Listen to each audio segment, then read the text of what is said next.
Bonjour à tous, moi c'est Louis-Vincent Laperrière des Orties, assistant en archéologie au Grand Conseil de la Nation Wabanaki.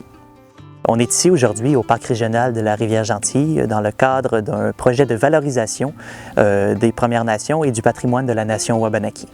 On est au parc afin de réaliser un inventaire archéologique, c'est-à-dire valider ou non la présence de sites archéologiques le long de la Rivière-Gentille. Notre équipe est constituée de 3 représentants de la Nation qui travaillent au bureau du Ndakina et on effectue des sondages archéologiques un peu partout sur les terrasses le long de la rivière. Un sondage archéologique, c'est vraiment, on ouvre à l'aide de pelles des petites fenêtres dans le sol de 50 cm par 50 cm et on explore sur des terrasses, c'est-à-dire des replats le long de la rivière où les gens pourraient s'installer, ont pu s'installer par le passé. Et donc on ouvre ces sondages-là de manière systématique sur ces terrasses-là afin de valider ou non la présence de sites archéologiques. Le parc de la Rivière-Gentille est vraiment un endroit très intéressant au niveau archéologique, car c'est un endroit qui a été très peu anthropisé dans le temps. Anthropisé, je veux dire, il y a eu très peu de modifications faites par les humains, modifications pour du développement urbain, très peu de coupes. Alors, les sols sont en place, et des sols en place, généralement, peuvent contenir des sites archéologiques qui n'ont pas été bouleversés.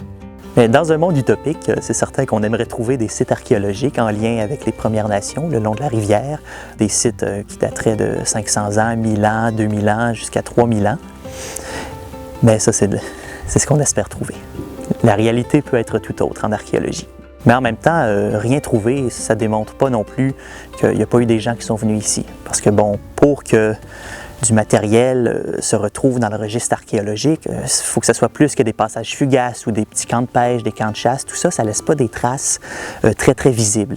Ça ne veut pas dire qu'il n'y a pas des membres de la nation ou les ancêtres de la nation qui ne sont pas venus ici pêcher, chasser, mais leur passage, les traces de leur passage ne sont pas nécessairement visibles. C'est surtout sur des sites d'occupation de longue durée que là, finalement, des déchets, des artefacts peuvent s'accumuler et c'est là qu'on les repère, qu'on les voit, puis c'est là qu'on peut trouver ces sites archéologiques-là, mais dans des endroits qui sont plus des territoires de chasse, des territoires de pêche, donc des occupations ponctuelles. C'est beaucoup plus difficile, finalement, de trouver les sites archéologiques. Si on fait des découvertes en lien avec les Premières Nations, si on trouve des sites archéologiques, bien, la première étape, ça va être d'inventorier le site, c'est-à-dire faire plus de sondages pour vraiment mieux le localiser, mieux le comprendre. Et par après, on va prendre ces artefacts-là, on va les amener en laboratoire pour l'analyse. Alors là, ils vont être lavés, étiquetés, et on va les regarder un à un, tous ces artefacts, que ce soit des éclats de taille, des tessons de poterie, quoi que ce soit.